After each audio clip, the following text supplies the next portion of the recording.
possibile troviamo un'amica che è ovviamente una sommelier dell'Ice, la quale insieme con il titolare ci spiegherà un attimino di che cosa parliamo oggi. Buongiorno.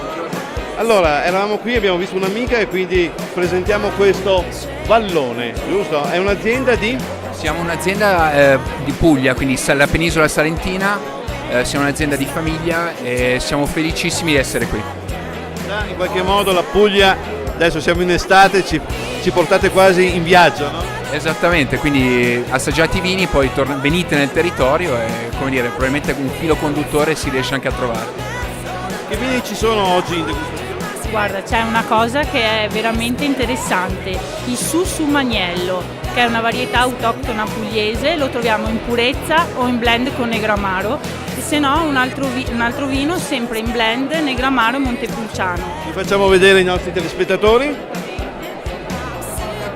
Allora, questo è il Sussumaniello in purezza. Abbiamo un affinamento in cemento e quindi diciamo che è proprio in purezza nel vero senso della parola, viene mantenuta l'integrità del vitigno nella bottiglia.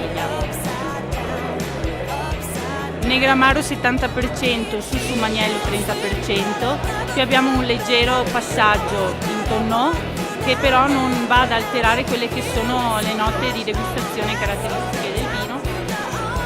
E ultimo? Poi il Vigna Flaminio, che invece è un blend di sempre Negramaro, che è un vitigno autoctono della Puglia, e di Montepulciano.